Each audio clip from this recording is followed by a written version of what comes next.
شرور أنفسنا ومن سيئات أعمالنا من يهده الله فلا مضل له ومن يضلل فلا هادي له أشهد أن لا إله إلا الله وحده لا شريك له وأشهد أن محمدا عبده ورسوله صلى الله عليه وعلى آله وأصحابه ومن اهتدى بهديه واستنى بسنته إلى يوم الدين وسلم تسليما كثيرا أما بعد. Ikhwani wa akhawati kaum muslimin, kaum muslimat rahimani wa rahimakumullahu jami'an. Alhamdulillah, puji dan syukur senantiasa kita ucapkan untuk Allah. Salawat beserta salam semoga senantiasa dilimpahkan oleh Allah Subhanahu wa taala untuk junjungan dan panutan kita Nabi Allah yang mulia Muhammad sallallahu alaihi wasallam. Ikhwani wa akhawati kaum muslimin, kaum muslimat rahimani wa rahimakumullahu jami'an.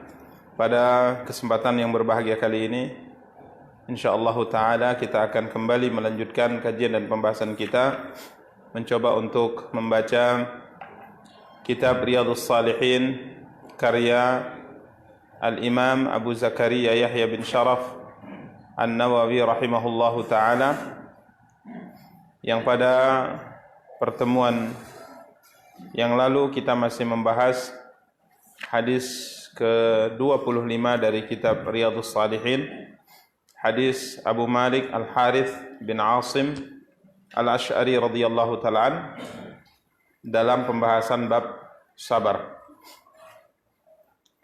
di mana pada pembahasan terakhir kita telah menyelesaikan sabda Nabi kita yang mulia sallallahu alaihi wasallam, was-sadaqatu burhan. Nabi sallallahu alaihi wasallam bersabda, at-tuhuru syatrul iman,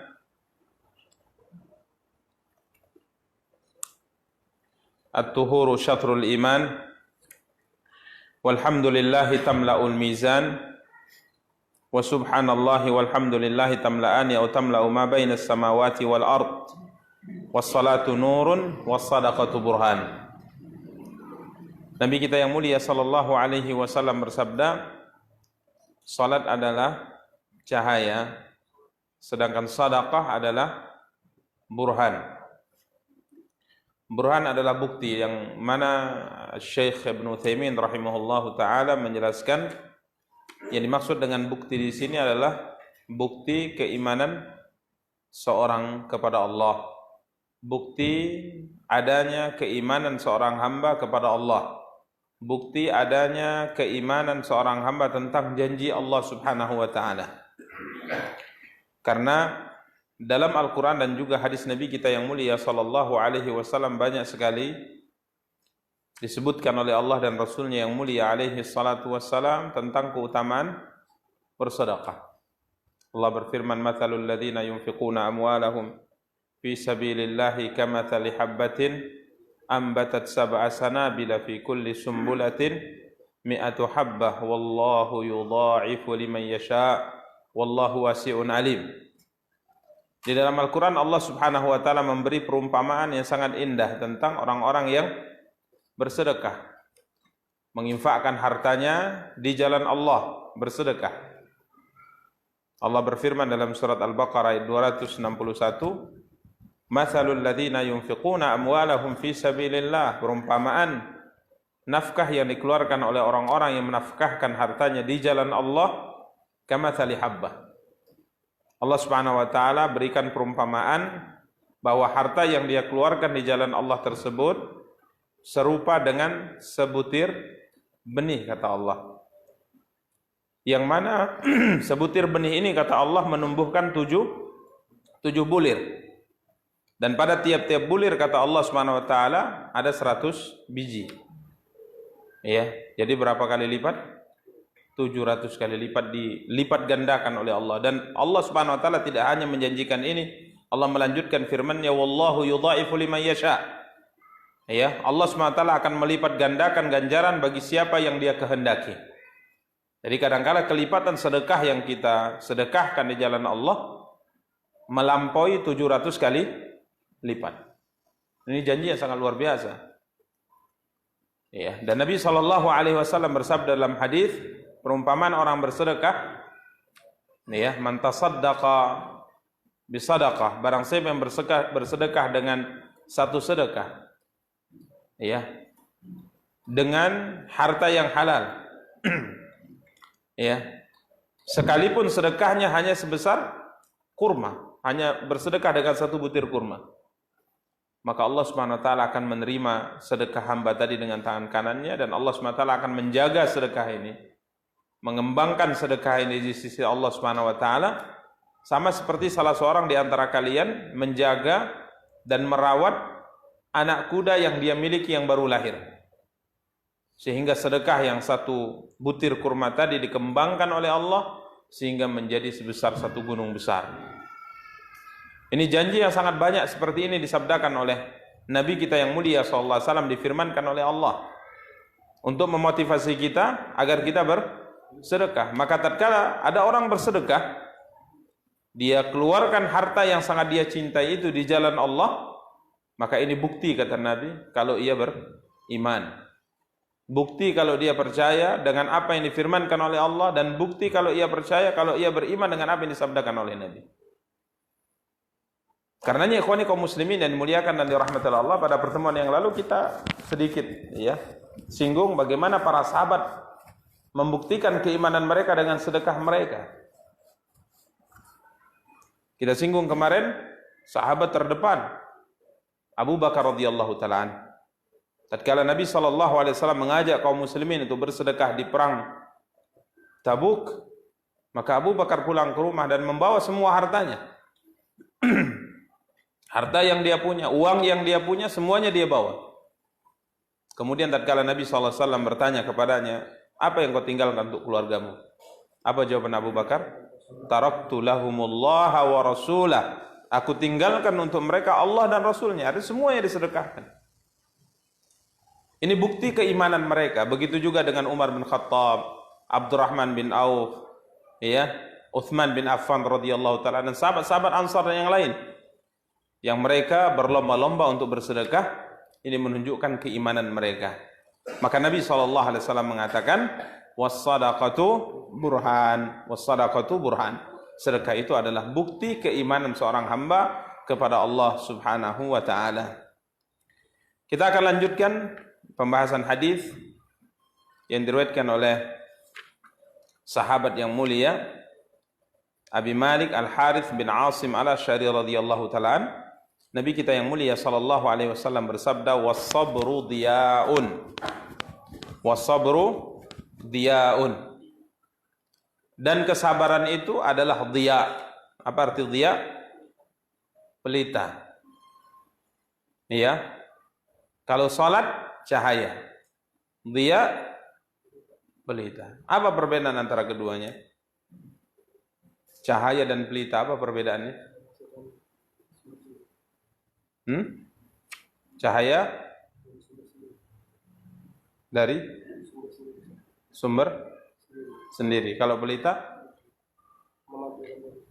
memantulkan dari pantulan dari yang lainnya. Betulnya itu. Baik, kita hanya bisa menjelaskan secara bahasa Arab ya. Iya, karena kita nggak ahli bahasa Indonesia juga. Nur, as-salatu nur. Salat itu adalah cahaya. Nur dalam bahasa Arab itu cahaya yang tidak memiliki panas. Ya, makanya Allah SWT sebutkan dalam Al-Quran bahwa sinar yang dipancarkan oleh bulan itu nur. Cahaya. Cahaya yang dipantulkan oleh bulan atau sinar bulan itu disebut dalam bahasa Arab nur. Sedangkan matahari pancarannya atau cahaya disebut dengan diya. Diyaun. Ya. Seperti misalnya Allah Subhanahu wa taala berfirman dalam surat Huwallazi, ya, dalam surah Yunus ayat 5 ya. Allah Subhanahu wa taala berfirman, Huwallazi ja'ala asy-syamsa diya'an wal qamara nuran. Dialah Allah yang menjadikan matahari bersinar, ada cahayanya. Kemudian dia pula yang menjadikan bulan bercahaya. Jadi dalam bahasa Arab cahaya bulan itu disebut dengan nur. Artinya cahaya yang tidak memiliki apa? Panas. Sedangkan matahari bahasa Arabnya dhiya, cahaya yang ada panasnya. Maka di sini Nabi kita yang mulia sallallahu alaihi wasallam memakai kata yang berbeda untuk salat dan sabar. Salat kata Nabi SAW nur. Salat itu adalah nur, cahaya. Sedangkan sabar adalah pelita, ya, bersinar. Para ulama mengatakan kenapa Nabi SAW membedakan antara cahaya yang akan didapat oleh orang yang mengerjakan salat dan cahaya yang akan didapat oleh orang yang bersabar. Karena sabar ini ada panasnya, seperti menggenggam bara api. Yang namanya sabar itu berat. Beda dengan apa? Salat. Cahaya salat itu tentram gitu. Sabar ini subhanallah. Maka di awal pembahasan kita sebutkan sabar itu ada 5 kan? Iya kan? Sabar ada berapa? 3 ya? Oh, ingat antum ya? Insyaallah. Nah, kira antum lupa tadi. Iya Ustaz. Ada 3 ya. Pertama sabar menjalankan ketaatan kepada Allah. Yang kedua sabar meninggalkan maksiat. Ketiga sabar menghadapi musibah atau ujian yang Allah timpakan kepada seorang hamba. Ini 3 bentuk sabar. Dan ketiga-tiganya berat. Ketiga-tiganya apa? Berat. Apalagi kalau kita berbicara tentang sabar kemarin, menjalankan ketaatan pada Allah berat. Dan kalau secara khusus kita berbicara sabar dalam menghadapi ujian, ini juga berat. Karena orang itu tatkala dia ditimpa musibah, hatinya pasti ingin tidak mendapatkan musibah tadi. Jadi berat. Maka Nabi SAW katakan, as-sabru dhiya, kata Nabi. Sabar itu pelita. Ikhwani kaum muslimin yang dimuliakan dan dirahmati oleh Allah Subhanahu wa taala, yakni yudhi'ul insan. Beliau mengatakan yakni sabar yang dimiliki oleh seorang hamba akan menerangi seorang hamba tadi dalam kehidupan dunia maupun dalam kehidupan akhirat. Dengan sabar Allah Subhanahu wa taala akan memberikan kepadanya jalan kebenaran. Ya, dengan sabar Allah Subhanahu wa taala akan memberikannya atau menuntunnya kepada jalan kebenaran. Maka subhanallah, tatkala Allah Subhanahu wa taala perintahkan kita dalam menghadapi kesulitan di dunia ini, maka Allah Subhanahu wa taala mengatakan, ya ayyuhalladzina amanu ista'inu bis-sabri was-salah. Allah perintahkan kita untuk menjadikan sabar dan salat sebagai penolong kita dalam kehidupan ini. Hidup ini berat. Hidup ini berat. Maka Allah Subhanahu wa taala perintahkan kita untuk menjadikan keduanya, ini sabar dan salat, untuk meringankan beban beratnya hidup di dunia ini. Makanya Nabi kita yang mulia sallallahu alaihi wasallam, beliau bersabar dan beliau sallallahu alaihi wa ala alihi wasallam setiap kali menghadapi masalah yang berat maka beliau mengerjakan salat. Segera beliau salat. Ini yang dilakukan oleh Nabi sallallahu alaihi wasallam. Jadi ini yang disabdakan oleh beliau, as-sabru dia, sabar itu adalah pelita yang akan menerangi hidup kita di dunia dan juga menerangi hidup kita di akhirat. Maka Nabi SAW mengatakan tidak ada sesuatu yang Allah berikan yang lebih luas kepada seorang hamba, lebih baik kepada seorang hamba kecuali sifat sabar. Nah, ya, sifat sabar. Karena dengan sabar itu kita bahagia. Dengan sabar kita bahagia. Contoh misalnya ditimpa musibah, orang kalau tidak sabar tatkala ditimpa musibah, subhanallah beratnya luar biasa. Tapi kalau orang bersabar dengan ditimpa musibah, dia masih bisa tersenyum. Sekalipun dia sakit kemudian ditanya gimana kabarnya, dia masih bisa mengatakan apa? Alhamdulillah. Orang kalau tak sabar, tak ada musibah juga ngeluh terus, ya. Ngeluh terus. Gimana? Padahal nggak ada apa-apa. Dia mengatakan, aduh susah kali Ustaz. Ngeluh. Ya. kalau nggak sabar. Tapi orang yang sabar, walaupun sulit, dia tetap mengatakan alhamdulillah. Minimal dia mengatakan alhamdulillah ala kulli hal. Segala puji bagi Allah atas semua keadaan. Ya, maka Nabi SAW katakan tidak ada sesuatu yang paling luas, yang paling baik yang Allah berikan pada seorang hamba kecuali sifat sabar ini. Nah, kalau sudah tidak ada sabar dalam hidup kita, ini sengsara kita. Karena dunia ini kalau nggak bahagia, ya sengsara. Kalau nggak tertawa, ya menangis. Kalau nggak lapang, ya sempit. Kalau tidak kaya, ya miskin. Begini kehidupan. Jadi kalau nggak punya sabar, sengsara hidup. Ya, maka Nabi katakan sabar ini pelita, menerangi hidup kita, sekalipun berat, sekalipun panas. Tapi dia adalah pelita, kata Nabi SAW. Berikutnya, Nabi SAW bersabda, wasabru diyaun, kemudian wal Qur'anu hujjatun laka au alaika. Quran kelak akan menjadi pembelamu atau menjadi penuntutmu. Quran itu apa? Kitab suci yang Allah SWT turunkan kepada Nabi kita yang mulia sallallahu alaihi wasallam. Ya, kitab suci yang Allah turunkan kepada Nabi kita yang mulia SAW. Firman Allah yang Allah turunkan kepada Nabi kita yang mulia Muhammad sallallahu alaihi wasallam, al-muta'abbadu bitilawatihi, yang seorang tatkala membacanya berniat untuk mendapatkan pahala ibadah. Itu Al-Quran. Jadi Al-Quran ini setiap kalimatnya tatkala kita baca kita dapat pahala. Dan ini tidak didapatkan pada kalimat apapun yang ada di atas muka bumi ini. Hatta hadis Nabi SAW. Tatkala kita membaca hadis Nabi kita yang mulia SAW yang sedang kita bahas ini, misalnya antum baca seperti ini. An Abi Malik Al-Harith bin Asim Al-Ash'ari radhiyallahu anhu qala qala Rasulullah sallallahu alaihi wasallam at-tuhuru syatrul iman, sampai akhir. Antum tidak dapat pahala apa-apa kecuali kalau niatnya ingin menghafal, atau niatnya ingin mengetahui artinya, atau niatnya ingin mempelajari penjelasan. Nah, ini dapat pahala. Pahalanya bukan karena membaca ini saja, tapi pahalanya karena ingin memahami, ingin menghafal, ingin mengetahui penjelasan para ulama tentangnya. Beda dengan Al-Quran. Al-Quran itu sekalipun kita tidak ada keinginan misalnya untuk mengetahui artinya, atau tidak sedang belajar tafsir ayatnya, tapi tatkala kita baca, sekedar membaca. A'udzubillahi minasyaitonirrajim. Bismillahirrahmanirrahim. Alif lam mim.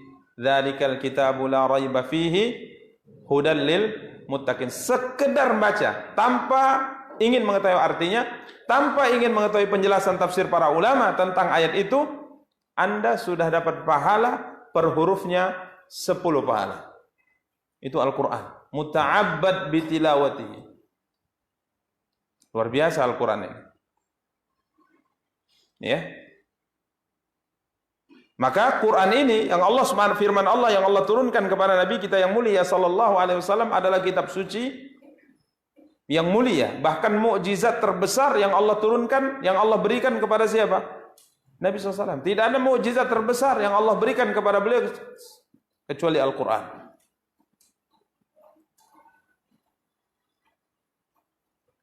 Maka Nabi SAW mengatakan dalam hadis yang mulia ini, Quran ini yang saya yakin semua kita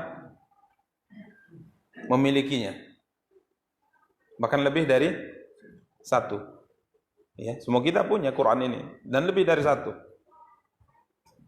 Bahkan karena di handphone kita juga ada aplikasi Al-Quran kan. Nabi SAW mengatakan Quran ini nanti di hari akhirat hujjatun laka aw alaika, akan menjadi pembelamu atau menjadi penuntut. Pembelamu sehingga engkau selamat bisa masuk surga, atau penuntutmu sehingga engkau jatuh ke dalam neraka gara-gara ia menuntutmu. Ini Quran. Makanya Quran itu bukan sembarangan. Ikhwani kaum muslimin wa akhwati kaum muslimat, Quran diturunkan pertama tujuannya adalah untuk dibaca. Tujuannya untuk dibaca. Kemudian yang kedua, tujuannya untuk ditadabburi, dipelajari maknanya. Kemudian yang ketiga, tujuannya untuk diamalkan. Ini 3 tujuan diturunkan Al-Quran. Dibaca, ditadabburi, dipelajari maksudnya, ya, direnungkan isi kandungannya. Kemudian yang ketiga, diamalkan. Ini 3 tujuan diturunkan Al-Quran. Maka siapapun di antara kita yang melalaikan hal ini, maka Quran akan menjadi penuntut kita. Dia akan menuntut kita. Ya Allah, dia tidak membacaku. Ya Allah, dia tidak mempelajari aku. Ya Allah, dia tidak mengamalkan isi kandunganku. Campakkan dia ke neraka, ya Allah. Nuntut. Subhanallah. Tapi kalau kita membacanya, mempelajarinya, mengamalkannya, Quran akan membela kita. Itu yang disabdakan oleh Nabi SAW tatkala beliau mengatakan bahwa Quran dan puasa akan memberikan syafaat. Bayangkan ikhwani kaum muslimin dan dimuliakan dan dirahmati oleh Allah, tatkala kita berada di padang mahsyar,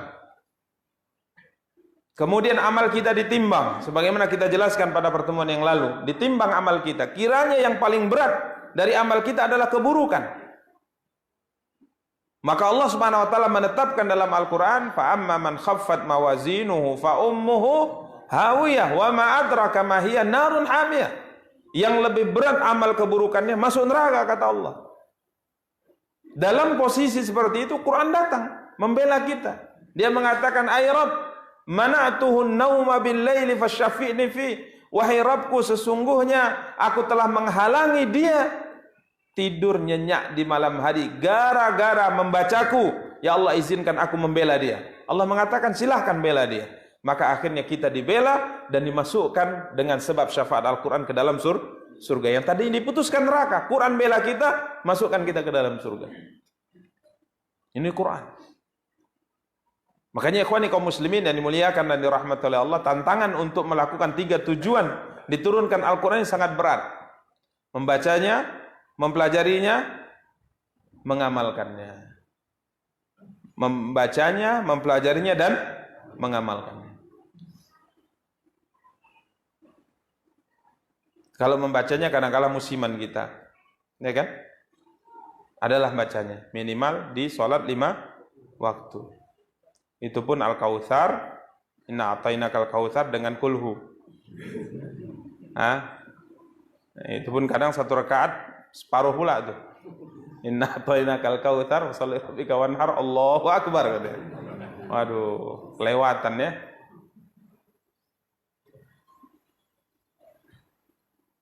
Pertambahan hafalan. Gimana? Kan gitu. Pertambahan hafalan. Pengetahuan tentang artinya gimana? Kan harus nambah itu. Namanya mau masuk surga paling tinggi. Kadang berangan-angan saja kita ya. Maka Nabi SAW katakan, al-kayyisu man dana nafsahu wa amila lima ba'dal maut, wal ajizu man atba'a nafsahu hawaha wa tamanna 'ala Allahil amani. Nabi mengatakan seorang yang cerdas, kata Nabi, yang cerdas. Siapa orang yang cerdas? Al-kayyis man dana nafsah. Nabi SAW katakan orang yang berusaha untuk menyelamatkan dirinya dan berusaha beramal, mempersiapkan amal untuk menyelamatkan dia dari kehidupan setelah kematian. Itu orang yang cerdas. Wal ajiz, orang yang lemah, orang yang bodoh. Man atba'a nafsahu hawaha, orang-orang yang selalu mengikuti hawa nafsunya. Dia banyak melakukan pelanggaran, mengikuti hawa nafsunya, tapi selalu berangan-angan kepada Allah. Enggak pernah ibadah, banyak maksiat. Kemudian kalau ditanya, cita-citanya apa kalau mati? Surga. Itu banyak. Itu orang paling bodoh, kata Nabi SAW. Lemah, orang yang lemah. Seharusnya kalau seandainya orang cerdas, kalau dia tahu setelah kematian ada pertanggungjawaban, dia persiapkan. Dia harus persiapkan. Karena kehidupan hakiki adalah kehidupan setelah kematian. Ini ikhwani kaum muslimin yang dimuliakan dan dirahmati oleh Allah. Harus ada pertambahan mengetahui arti dari Al-Quran.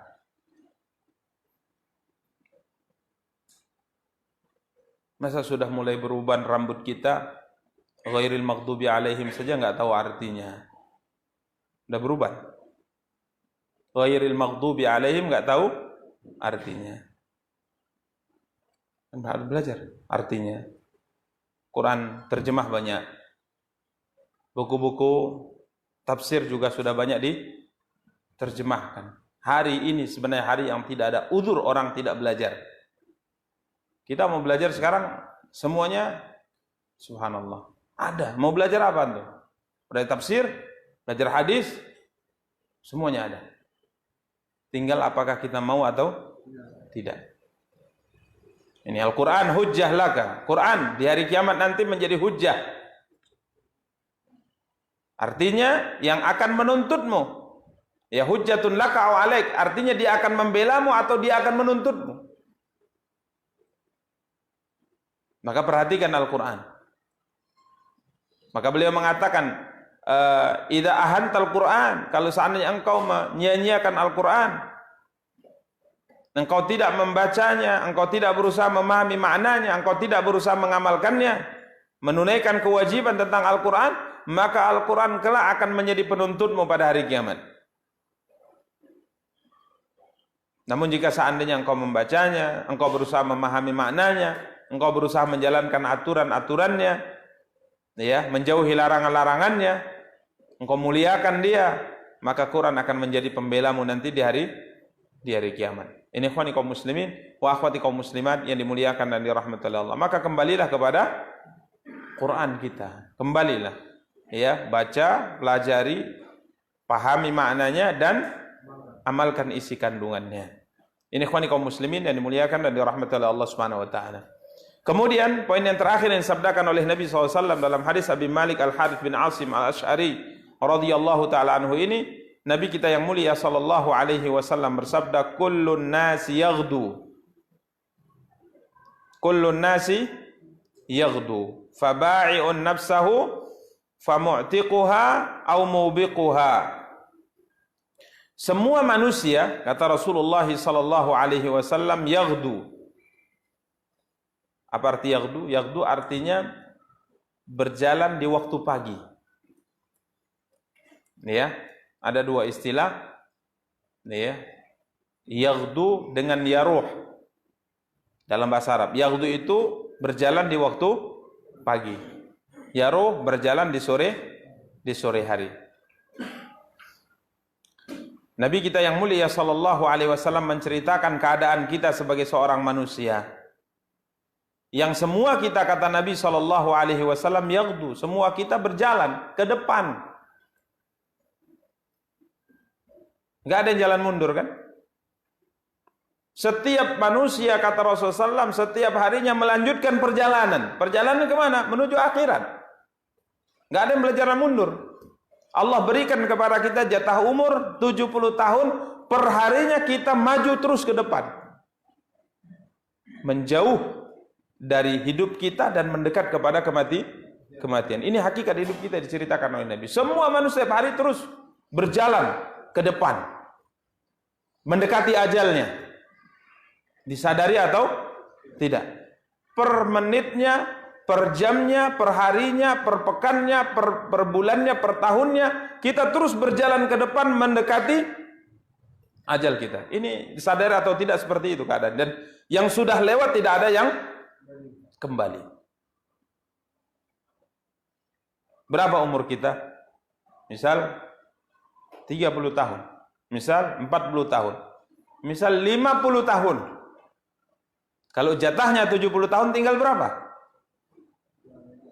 50 tahun.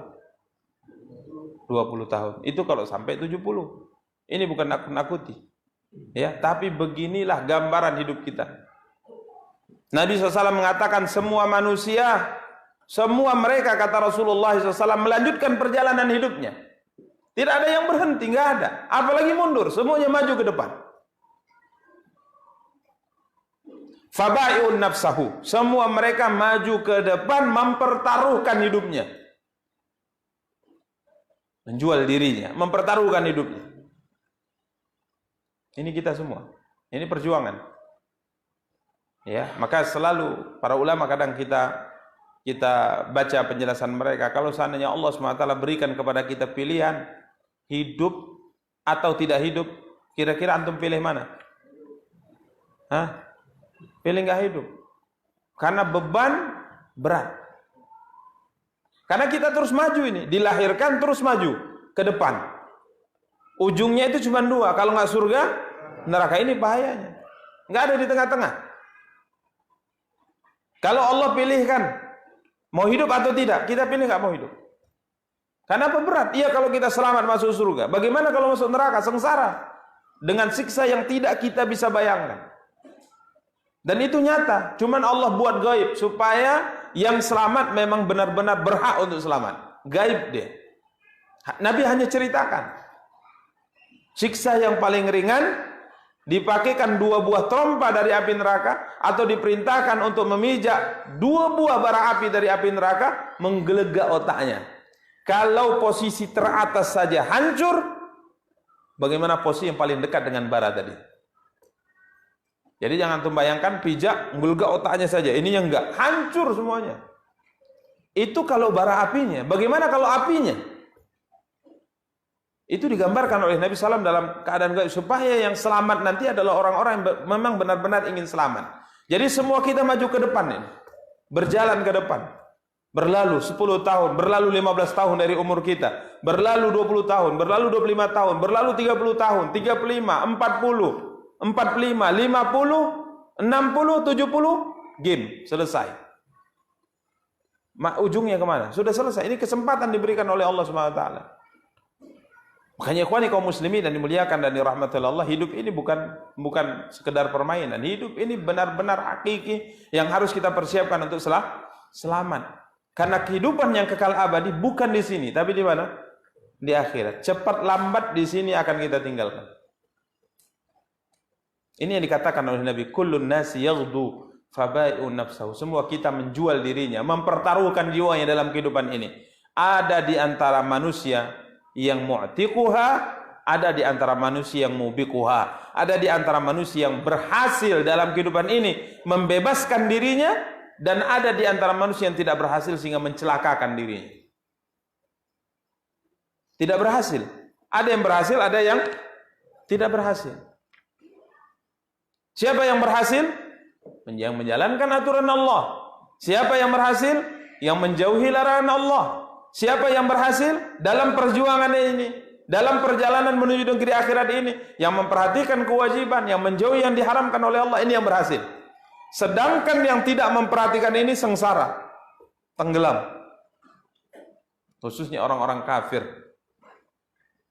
Maka ikhwani kaum muslimin wa akhwati kaum muslimat yang dimuliakan dan dirahmati oleh Allah, kalau kita lihat Nabi kita yang mulia sallallahu alaihi wasallam, atau janganlah Nabi, kita lihat di bawah Nabi, bagaimana mereka memandang kehidupan ini. Mereka pandang dengan pandangan yang benar.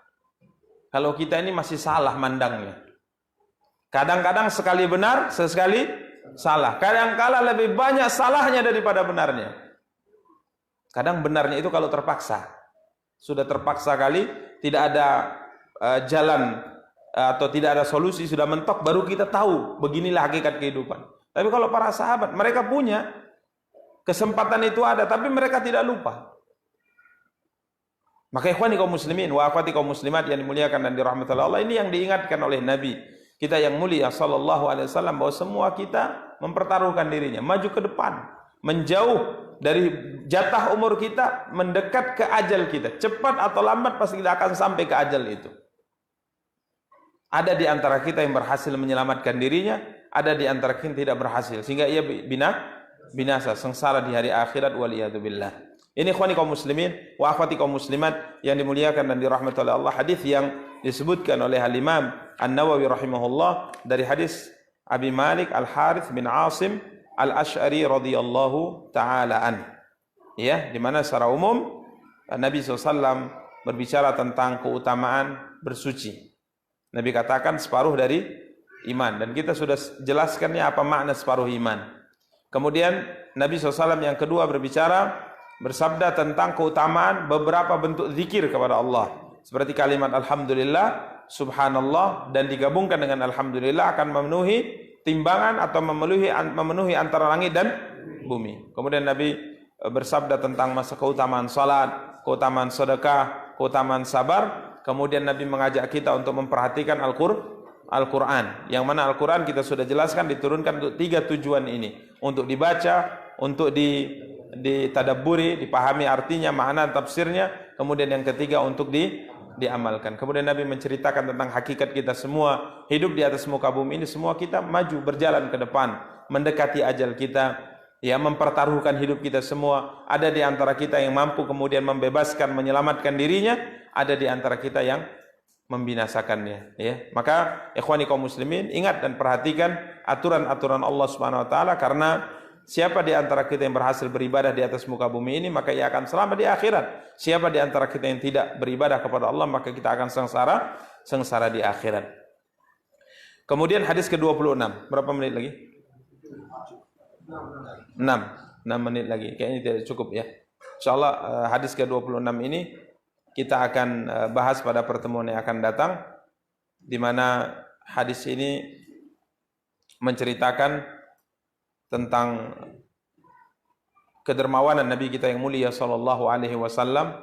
Beliau tidak pernah menolak permintaan siapapun, ya. Kemudian di akhir Nabi sallallahu alaihi wasallam bersabda, "Wa man yasta'fif yu'iffahu Allah, wa man yastaghni yughnihi Allah, wa man yatasabbar yusabbiruhu Allah, wa ma u'tiya ahadun ata'an khairan wa awsa'a minas sabri." Barang siapa yang berusaha untuk mensucikan atau iffah artinya suci, ya, berusaha untuk menjaga dirinya dari perkara-perkara buruk, maka Allah SWT akan berikan sifat itu kepadanya. Barang siapa yang berusaha untuk merasa berkecukupan atas apa yang Allah berikan kepadanya, maka Allah akan berikan kecukupan untuknya. Barang siapa yang bisa bersabar, berlatih untuk bisa bersabar, maka Allah akan berikan sifat sabar kepadanya. Dan tidak ada sesuatu yang jauh lebih baik yang Allah berikan pada seorang hamba dan lebih luas dari sifat sabar. Ini insyaallah akan kita bahas pada pertemuan yang akan datang, dengan sedikit membahas tentang salah satu di antara sifat yang sangat mulia yang dimiliki oleh Nabi sallallahu alaihi wasallam, di mana beliau adalah seorang rasul yang sangat dermawan, ya, alaihi assalatu wassalam. Setelahnya masih ada waktu, kita persilakan kalau ada yang perlu ditanyakan. Wassallallahu alaihi Muhammad wa ala alihi washabbihi tabi'in. Silakan. Yang dari kedua aturan itu harus tiga-tiganya. Hanya satu aja apakah nanti jadi musuh? Tidak bisa satu. Tidak bisa satu. Jadi ketiga-tiganya memang harus dijalankan. Bahkan para ulama mengatakan bahwa tujuan diturunkan Al-Quran yang paling utama adalah untuk diamalkan. Untuk diamalkan. Kalau diamalkan, nggak mungkin tidak dibaca dan tak mungkin tidak dipelajari. Nah itu. Jadi nggak bisa, kalau saya nomor satu aja lah saya perhatikan.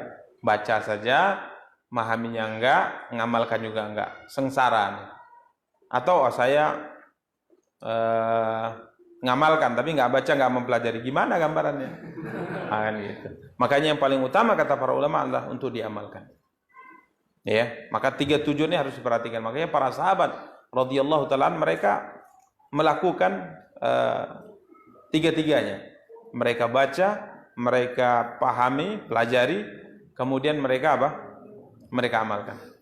Makanya disebutkan oleh sebagian para sahabat atau tabi'in, kami telah belajar dari orang-orang yang mengajar kepada kami Al-Quran, di mana mereka bercerita, mereka tidak menghafal 10 ayat, masuk ke ayat 11, kecuali yang 10 ayat ini sudah mereka hafal, sudah mereka pahami artinya dan tafsirnya, kemudian sudah mereka amalkan, baru masuk ayat ke-11.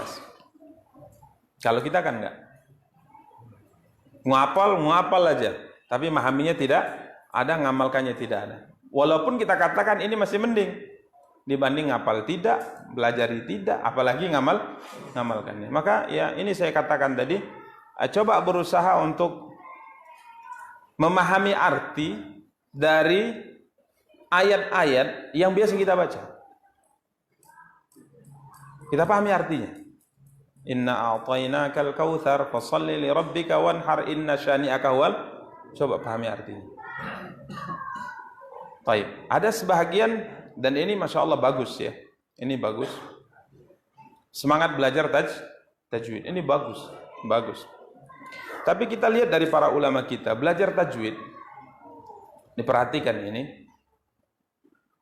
Jangan sampai belajar membaca bismillah 3 bulan. Bismillah 3 bulan. Seperti meluruskan lidah lagi.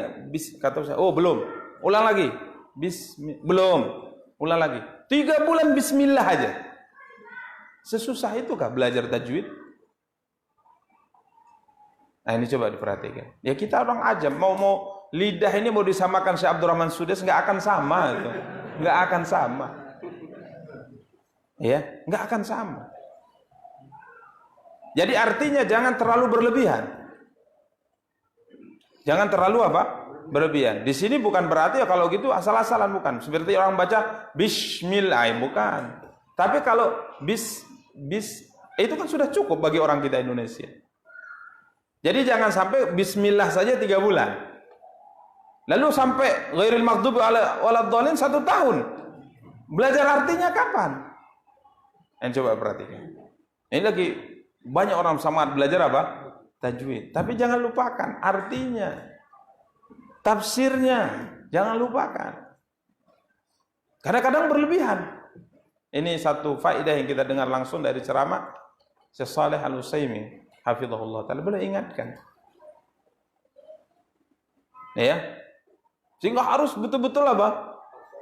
Pas. Ya bagus sih, enggak ada masalah. Cuman gara-gara itu habis waktu untuk itu.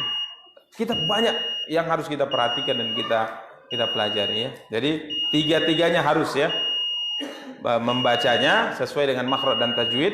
Kemudian yang ketiga, memahami isi kandungannya. Yang terutama adalah mengamalkannya. Mungkin hanya yang dapat kita sampaikan.